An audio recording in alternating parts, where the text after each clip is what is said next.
Hello, welcome my dear student. Today's Arunachal Times Daily News Analysis को हम लोग start करेगा and it will be for the 16 December 2025 का. So the first page is definitely about the teacher जो आपका class ले रहा है उसके बारे में है. And the first news is opposition MPs object to Hindi names for the bill. So recently the opposition MPs they have protested regarding the introduction of the bills in the Hindi names. जैसे example हो गया आपका विकास भारत शिक्षा अधिस्थान bill है ना. They have cited मतलब they have given their reason of difficulty and also alleging the violation of the article 348B which mandates कि हर चीज़ जो आपका लेजिस्लेटिव में टेबल होता है वो इंग्लिश और हिंदी के साथ होना चाहिए. So इसमें Congress DMK RSPA leaders they have termed this practice as a Hindi imposition linking it to the border federal and linguistic concern especially आपका जो southern states में है. So similar objection earlier भी raise किया गया था about the Hindi title law replacing the colonial era criminal codes and other status जो आपका ongoing center और opposition में language को लेके dispute जो parliament में चल रहा है उसको बताता है. ओके सो ये जो आर्टिकल 348 ऑफ द कॉन्स्टिट्यूशन वो क्या है. ये basically language of the legislation है जिसमें ऐसा स्टेट किया गया है कि all the bills act ordinance rules and regulation at the union level ये सब आपका इंग्लिश लैंग्वेज में होना है. Also it allows the governor of the state with president's prior consent to authorize the use of Hindi or the state's official language in the state legislation excluding the high court judgments. ताकि ये मतलब ये जो article है इसका basic concept है कि ये इंश्योर करता है uniformity clarity and legal certainty रहे in law making across all over the India. So official language का पॉलिसी और लिंग्विस्टिक डाइवर्सिटी ये द वर्ड लिंग्विस्टिक डाइवर्सिटी है. इस तरह का टॉपिक जो होता है ये आपका जीएस का जो पेपर रहता है ठीक है. जीएस पेपर 1 हो गया है जैसे रीजनलाइजेशन का कंसेप्ट के अंदर में. उसके अलावा जीएस पेपर 2 इसमें क्वेश्चन पूछा जाता है. तो प्रीलिम्स लेवल में भी you have to remember article 343 का इंपॉर्टेंस क्या है. It declares Hindi in Devanagari script as the official language of the union with the continue use of English for the all official purpose. ठीक है. उसके अलावा 8th schedule of the Indian constitution वो basically recognise 22 languages जो India का multilingual and pluralistic character को represent करता है. साथ ही साथ लैंग्वेज पॉलिसी का बेसिक कंसेप्ट होता है कि वो balance national integration with federalism and cultural diversity को होल्ड कर सके.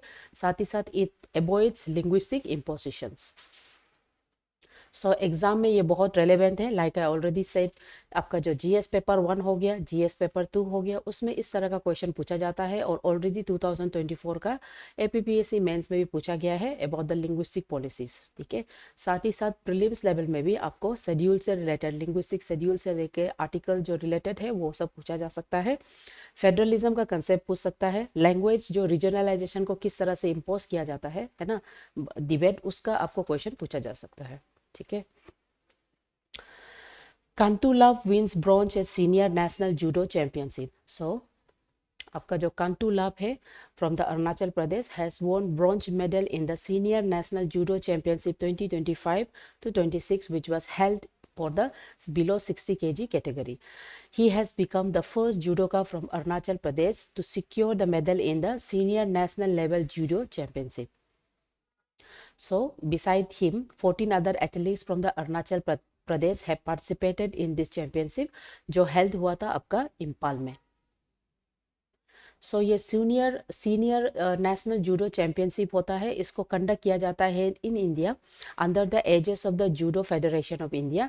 और इसका जो ये एक सिलेक्शन प्लेटफॉर्म के तौर पे सर्व करता है जो आगे जाके नेशनल कॉम्पिटिशन्स में जहाँ में एशियन और वर्ल्ड इवेंट हो उसके लिए सिलेक्शन में जाता है. और यहाँ में standard international weight categories maintain किया जाता है फॉर मेन एंड वुमेन ताकि एक uniformity for the global judo norms के अंदर में. ठीक है. सो ये कॉम्पिटिटिवनेस जो आपका स्टेट और international team across the India में किया जाता है और ये बहुत ही इंपॉर्टेंट रोल प्ले करता है in the development of the allied judo talent in India and also strengthening of India's performance in the combat sports. So exam relevance में ये आपका प्रीलिम्स लेवल में पूछा जा सकता है। उसके अलावा representation of north east India in national sports, ये आपका ऐसे फॉर्म में आ सकता है।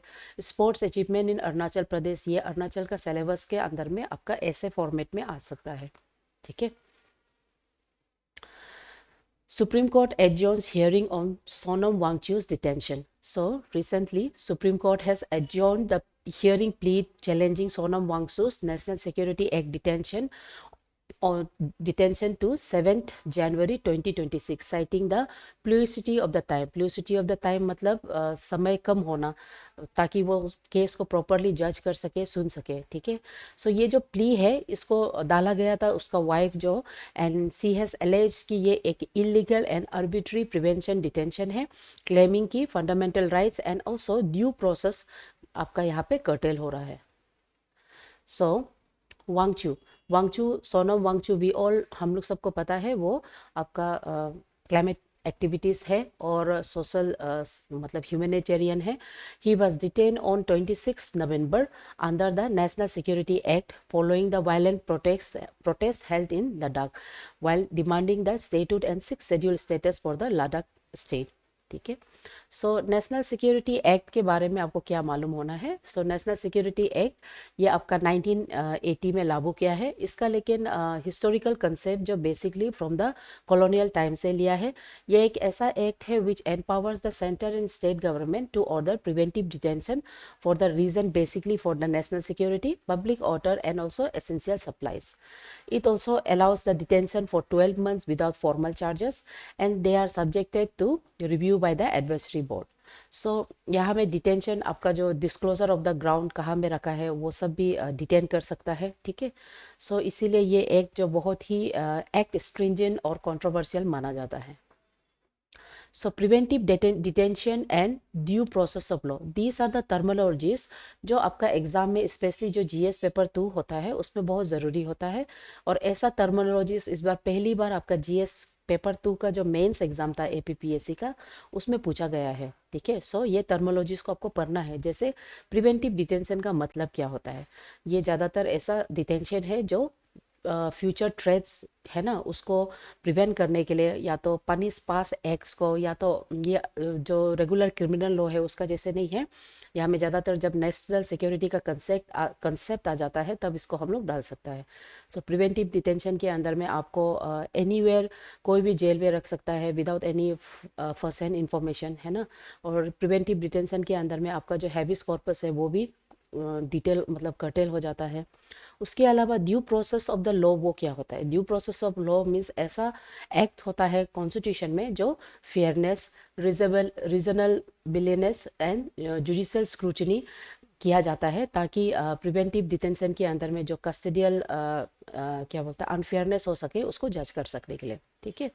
और बेसिकली इसको कोर्ट जो एग्जामिन करता है बेस्ड ऑन द आर्बिट्रीनेस, ये मालाफिडिया इंटेंट और the lack of procedural safeguard के लिए। सो ये आपका जो डिटेंशन है उसका प्ली जो based on the Sonam Wangchuk's wife, वो आर्टिकल 21 और 22 को right of the detain person उसके बारे में, आर्टिकल 21 जो right to life and personal liberty होता है वो डिप्राइव किया गया है अकॉर्डिंग टू हर स्टेटमेंट। और दूसरा है आर्टिकल 22 जो communication of the detention ground होता है and right to representation before the advisory, वो उसको कर्टेल गया है इसलिए। ठीक है। सो आपका जो प्रिवेंटिव डिटेंशन लॉ आर ये एक कॉन्स्टिट्यूशनल एक्सेप्शनल लॉस होता है और इसको strictly based on the procedural safeguard किया जाता है। सो एग्जाम में इस तरह का constitutional law and fundamental rights ये एक बहुत ही इंपॉर्टेंट टॉपिक है। ये दोनों आपको इसको पढ़ना है, दोनों का डिफरेंसेस, दोनों में क्या मतलब सिमिलरिटीज है, इस तरह से आपको पूछा जा सकता है। उसके अलावा प्रिवेंटिव डिटेंशन और नेशनल सिक्योरिटी के बारे में इस तरह से टर्मिनोलॉजी एग्जाम्स के ज़रूरी है। उसके अलावा role of the supreme court in such cases, है ना, जब कॉन्स्टिट्यूशनल लॉ या तो फंडामेंटल लॉ के बीच में क्लैसेस होता है तो उसमें सुप्रीम कोर्ट का क्या रोल होता है, ये सब क्वेश्चन आपको एग्जाम फॉर्मेट के लिए पढ़ना है। India securing third position worldwide in AI competitiveness, a major milestone. So recently, Deputy Chief Minister of the Arunachal Pradesh has stated of India's rank third global rank in AI competitiveness in the year 2024. So behind US and China के ऊपर में based on the Stanford University Global AI vibrancy tool जो report submit किया है, so India जो अपना 7 position से 3rd position में राइज किया है, and it is basically driven by the policy support, strong setups, startups, skilled talents and AI growth, regulation and development growth जो हुआ है इंडिया में for the past 1 year. So ये AI development जो basically reasons like north east को बहुत benefit करेगा, जहाँ में गवर्नेंस को इम्प्रूव कर सकता है, connectivity, effectiveness, public service delivery system को और भी एफिशिएंट कर सकता है। सो एआई कॉम्पिटिटिवनेस का मतलब क्या है? It refers to country's capacity to build, deploy and scale AI technologies effectively, उसी को हम एआई कॉम्पिटिटिवनेस करता है। ये आगे जाके इंडिकेटर्स बन सकता है, जैसे कि आपका रेगुलेशन एंड डेवलपमेंट आउटपुट में, टैलेंट पूल के लिए, प्राइवेट इन्वेस्टमेंट के लिए, innovation capacity and policy environment बनाने के लिए। सो ये जो नेशंस का global standing and influence in the AI driven economics and technology growth को ये रिफ्लेक्ट करता है। तो artificial intelligence ecosystem in India, ये एक ऐसा इकोसिस्टम है जहां में governance initiative, startups, academic and private sector जो होता है through AI research, innovation and deployment ये कंप्राइज करता है, कंपोज करता है। उसके अलावा this setup is supported by policies like national strategy for the artificial intelligence and also programmes promoting like AI skill, data access, innovation hubs. ठीक है, so ये फोकस बेसिकली आपका रिस्पॉन्सिबल एआई के ऊपर में, इंक्लूसिविटी के ऊपर में, and application in the prior sectors specially health, agriculture, education and governance में फोकस किया जाता है। सो एआई का रोल इन गवर्नेंस और पब्लिक सर्विस डिलीवरी में, एआई एक बहुत better, efficient, transparent, data driven decision making in the government process में वो हेल्प करता है। उसके बाद वो बेहतर targeting of the welfare scheme में मदद करता है, predictive governance and fraud detection में हेल्प करता है, और साथ ही साथ ये citizen service delivery system through the chat bot, smart system, digital platform and specially in the remote area ये बहुत बेटर रोल करता है। सो एग्जाम में आपका science and technology GS paper 3 जो होता है, उसके अंदर में आपको पूछा जा सकता है, और डिजिटल गवर्नेंस और एथिकल नॉर्म्स, इससे जो इश्यू है एथिकल नॉर्म्स, ठीक है, एथिकल नॉर्म्स इससे जो अटैच है वो आपका जीएस पेपर पर यानी कि एथिक्स पेपर में पूछा जाता है। ठीक है, उसके अलावा AI in regional development of the north east, since north east आपका जीएस पेपर 1 का सिलेबस है, सो उसमें आपको इस तरह का क्वेश्चन पूछा जा सकता है, जो कि करंट रेलेवेंट क्वेश्चन होता है। Bill in lower Lok Sabha to open up nuclear sector to private players overhaul liability regime. So recently government has introduced the Santi Bill 2025. ये एक करंट अफेयर्स में बन जाता है, ये आपका मेंस के लिए भी और प्रीलिम्स के लिए भी आपको पढ़ना है।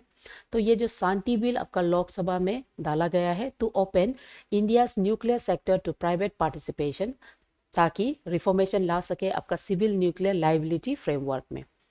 तो ये बिल जो प्रपोज कर रहा है to repeal the atomic energy act of 1962 and civil liability for the nuclear damage act of 2010, also to limit the liability mainly to the operators exempting the suppliers.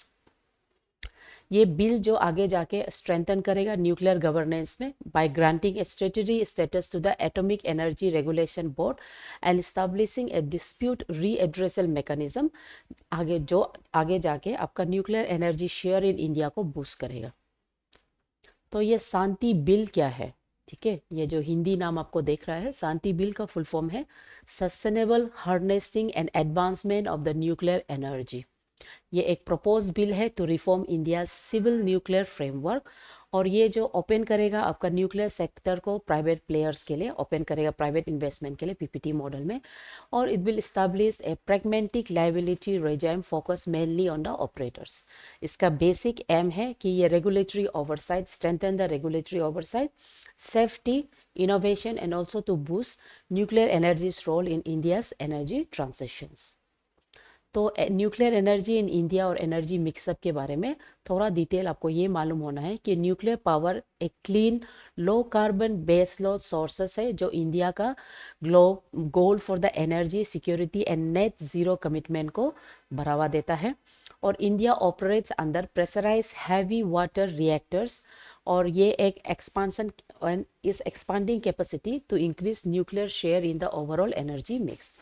सो ये जो न्यूक्लियर एनर्जी कॉम्प्लीमेंट्स ये renewable source के अंदर में आपका stable power and reducing the dependency on the fossil fuel को reduce करने में काम आएगा। तो atomic energy act of 1962 and propose repel क्या है? ये एक ऐसा एक्ट है जो basically exclusively controls the nuclear energy with the central government, जहाँ में प्राइवेट पार्टिसिपेशन लिमिटेशन होता है। उसके अलावा ये एक लीगल फ्रेमवर्क है for the atomic research, power generation and regulation in India. तो ये प्रपोज रिपेल एम जो basically modernise this legal regime, ये जो लीगल जो प्रपोजल है उसको मॉडर्नाइज करना, साथ ही साथ प्राइवेट सेक्टर का एंट्री करना ताकि वो आपका गवर्नेंस के साथ विद करेंट एनर्जी नीड्स को मीट कर सके। तो एग्जाम में साइंस एंड टेक्नोलॉजी और एनर्जी सिक्योरिटी के अंदर में आता है। साथ ही साथ सच इन्वॉल्वमेंट, सच नया प्राइवेट पब्लिक पार्टनरशिप जो मॉडल होता है, पीपीटी मॉडल बोलता है, ये मॉडल के बारे में आपको पढ़ना होगा फ्रॉम द न्यूक्लियर पर्सपेक्टिव। उसके अलावा एनवायरमेंट और सेफ्टी और न्यूक्लियर गवर्नेंस जो होता है उसको आपको पढ़ना होगा फ्रॉम द मेन्स पर्सपेक्टिव। ठीक है। Defense Estimate Department enters 100th year. Rajnath to attend celebration on Tuesday. So, excuse me.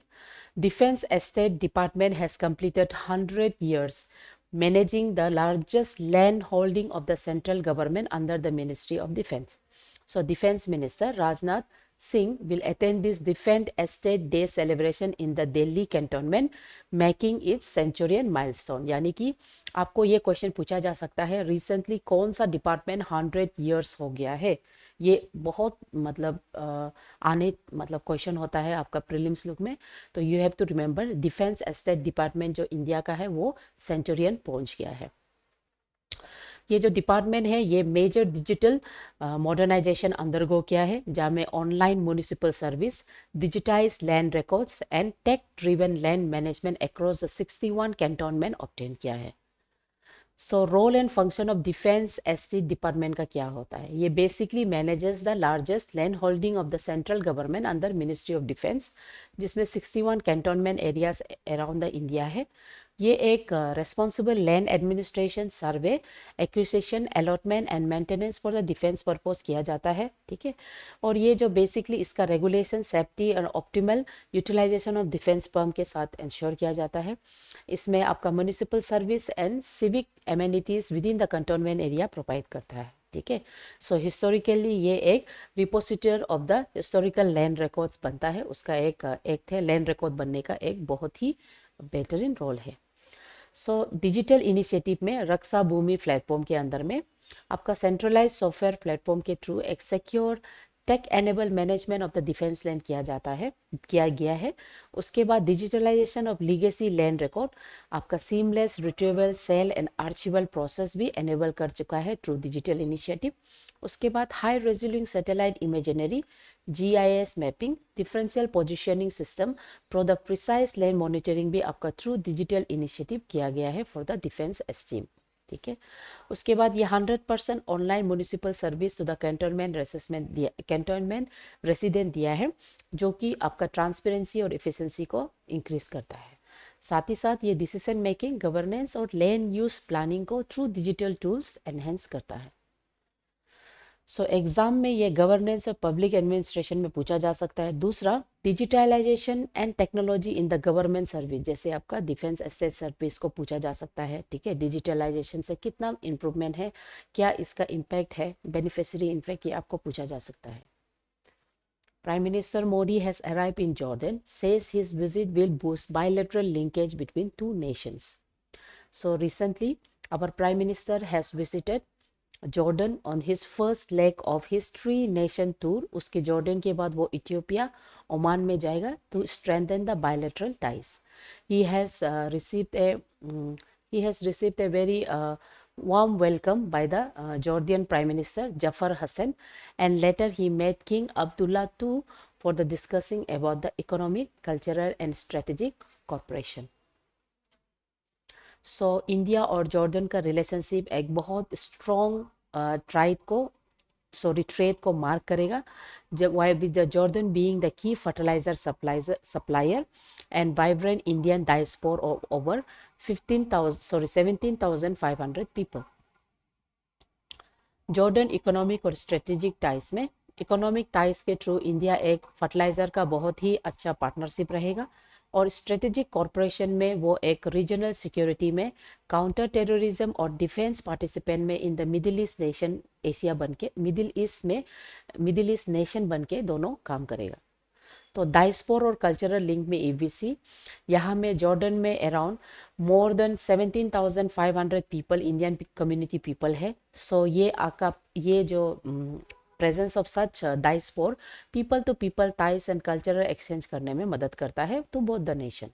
और high level engagement such bilateral visits and meeting, वो बेसिकली आपका ट्रेड, इन्वेस्टमेंट एंड डिप्लोमेटिक जो corporation है उसको strengthen करता है, और दोनों ही म्यूचुअल इंटरेस्ट शेयर करता है in sectors like energy, technology and sustainable development project to enhance long term strategic collaborations. So exam में इंटरनेशनल रिलेशनशिप एंड डिप्लोमेसी के बारे में पूछा जा सकता है, और सबसे इम्पोर्टेंट इंडियन डायस्पोर के बारे में आपको पढ़ना है। ठीक है, इंडियन डायस्पोर ये एक इम्पोर्टेंट टॉपिक रहता है, आपको इसको मेंस का पर्सपेक्टिव से पढ़ना होगा। China upgrades its light battle tank for deployment in Tibet. So, recently, China has upgraded its Type 99B light battle tank to enhance communication, command, and integrated firepower for a high altitude operation. ये upgrade comes amid India का unveiling of the indigenously developed Zorovar light tank 25 tons for the mountain warfare along the China border. Recently India जो अपना ज़रोवर light tank को जब display किया है, China भी upgrade करके आपका type 99 B light battle tank को वहाँ पे डिप्लॉय किया गया है। तो चाइना का ये जो टाइप 99 बी, ये क्या है, weighing about 55 tons, it's heavier than India Zorawar, and इसमें बहुत एडवांस फीचर्स जैसे कि fire control, navigation and active और पैसिव प्रोटेक्शन सिस्टम प्रोवाइड है।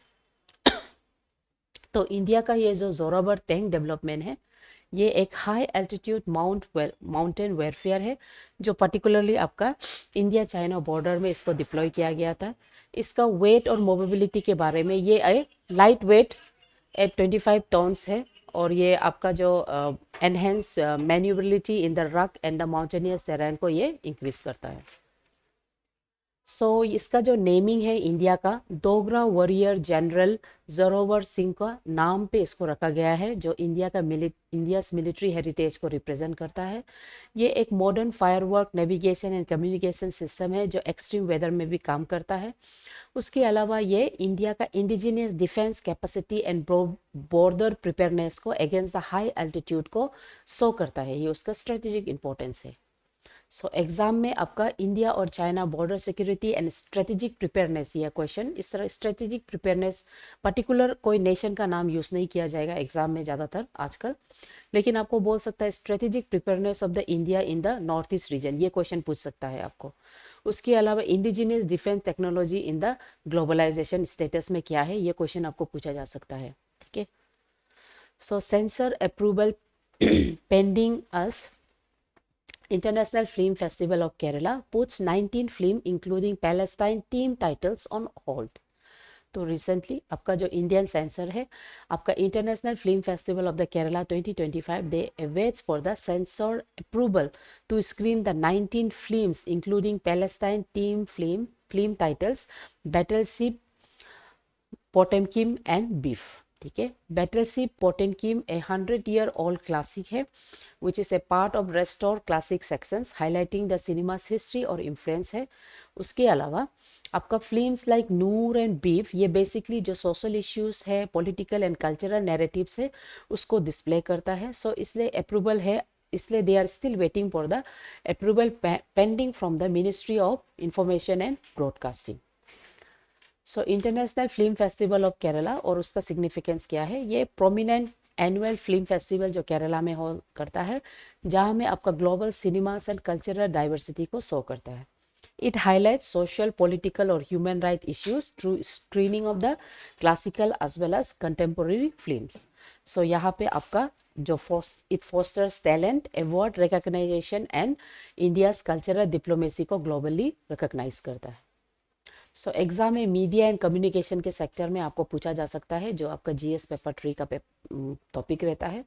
उसके अलावा कल्चरल इवेंट्स यानी कि film as a means of क्या बोलता है, as a means of expression जो होता है कम्युनिटी के लिए, वो आपको क्वेश्चन पूछ सकता है। And role of censorship in India, जैसे अभी बहुत सा मूवी रिक्वायर्ड मूवी में सेंसरशिप डालता है और किसी किसी में नहीं डालता है, तो उसमें ये जो आर्टिस्ट का राइट टू एक्सप्रेशन होता है, क्या उसको कर्टेल होता है कि नहीं, इस तरह का क्वेश्चन आपका यूपीएससी में पूछा गया था, तो एपीपीएससी में भी पूछने का चांस होता है। ठीक है।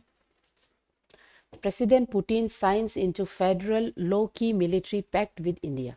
So recently, रसिया का प्रेसिडेंट जो आया था इंडिया में, they have rectified the relost military pact with India, establishing its federal law after the parliamentary approval. ये रेलोस एग्रीमेंट से आपका reciprocal logistic support for the troops, warship and military aircraft for the joint exercise, training, humanitarian add and disaster relief के लिए पाया जाएगा। ठीक है। तो ये जो पैक्ट है, it will lead to the strengthening of India and Russia in military corporation and also will come into focus after the exchange of the rectification instrument. ठीक है। सो ये जो रिलॉस है, इसका मतलब क्या है? It's a reciprocal exchange of logistic support agreement. इसको याद रखिए, इस तरह का क्वेश्चन आपका ये करंट अफेयर्स का अंदर में आ जाता है और वो आपको इंटरनेशनल रिलेशनशिप में यानी कि आपका जीएस पेपर 2 में पूछा जा सकता है। इसका पर्पस ये है, ये म्यूचुअल लॉजिस्टिक सपोर्ट के लिए ज़रूरी होता है for the military forces, warship and aircraft of India and Pak. उसके अलावा ये आपका it will be use for the applied joint military exercise, training programmes, humanitarian aid, disaster relief and other agreed operations. ये आपका डिप्लॉयमेंट एंड ऑपरेशन में भी काम आएगा, procedure for the movement, port calls and on site support. And strategically ये एक bilateral defence corporation interoperability and operation readiness between India and Russia को sign करता है, सिग्निफाई करता है। ठीक है। और इसका रेक्टिफिकेशन में parliament approval and exchange of instrument of rectification वो इन फोर्स में आ गया है। एग्जाम में डिफेंस एंड स्ट्रेटेजिक पार्टनर जैसे कि इंडिया और रशिया का पूछा जा सकता है, क्योंकि रशिया हम लोग का सबसे ओल्डेस्ट फ्रेंड है। वो पर्सपेक्टिव मिलिट्री और जियोपॉलिटिकल कंसेप्ट में आपको पूछा जा सकता है। Reflection on athletics in Arunachal Pradesh. Recently Arunachal Pradesh का एथलेटिक्स का जो स्पोर्ट्स डेवलपमेंट इन अरुणाचल है, उसके बारे में ये टॉपिक है, ये जो पैराग्राफ है। इसमें सबसे पहले जो एथलेटिक्स का जो चैलेंजेस वो फेस करता है because of the lack of infrastructure, specialised coaches and proper equipment, वो जो आपका आगे जाके नेशनल लेवल कॉम्पिटिटिव का परफॉर्मेंस में हैम्पर करता है। साथ ही साथ स्कूल लेवल स्पोर्ट्स क्रूशल है for the talent development and also limitation in the train physical education teacher in India, in Arunachal Pradesh, वो भी एथलेटिक का जो ग्रोथ है उसको हैम्पर करता है। ठीक है। डिस्पाइट सच शॉर्ट कमिंग्स, अरुणाचल का athletes, they have continued to compete with their best, showing courage, potential and highlighted the need for systematic support and government initiatives.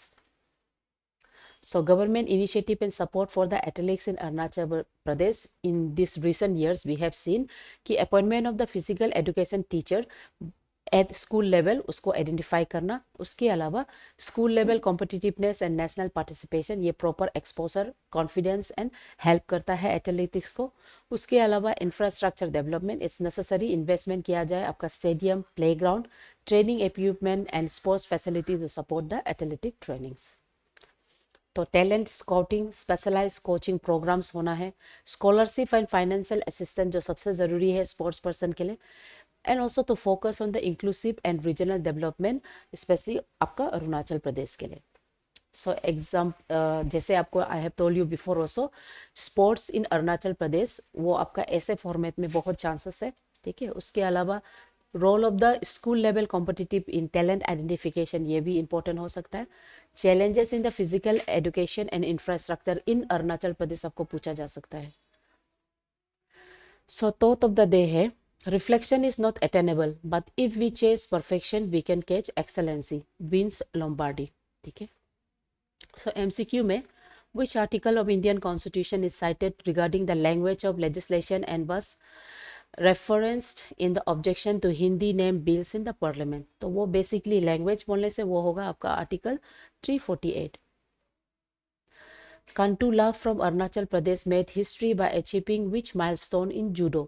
वो आपका first medal at senior national judo championship, ठीक है। National security act under which Sonam Wangchuk was detain is associated with which of the following? ये basically preventive detention के अंदर ही आ जाता है। According to the Stanford university global AI vibrant tool, India rank third, ठीक है, थर्ड रैंक हो गया है इंडिया का, फ्रॉम 7 से वो जंप करके।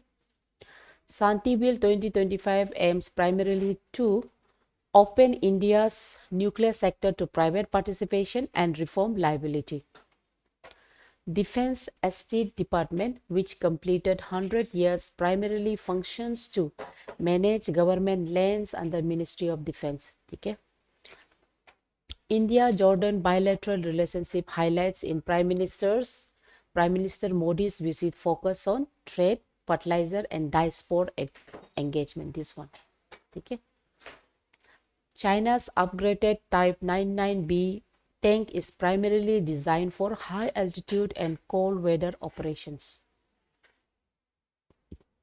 India-Russia reload agreement facilitates mutual logistic support for the military troops, aircrafts and warships. उसके बाद मेंस का क्वेश्चन किस तरह से आ सकता है? आपको importance of article 348 in regionalisation linguistic concept जो यहाँ दे के रखा है वो पूछा जा सकता है। Discuss India's rise in artificial intelligence, ये आपका कंप्लीटली जीएस पेपर 3 में इस तरह का क्वेश्चन सीधा आता है, डायरेक्ट क्वेश्चन, ठीक है। Evaluate the strategic and operational implications of the India-Russia RELOS agreement. How does it strengthen bilateral military cooperation and preparedness in the regional context? है ना, तो इसको आपको पढ़ना है। ये इंटरनेशनल रिलेशनशिप जीएस पेपर 2 का बहुत इंपॉर्टेंट टॉपिक रहता है, ठीक है। So thank you my dear student, आपको ये क्लास समझ में आया होगा, I hope. So keep following the news and keep supporting us, ठीक है। Thank you.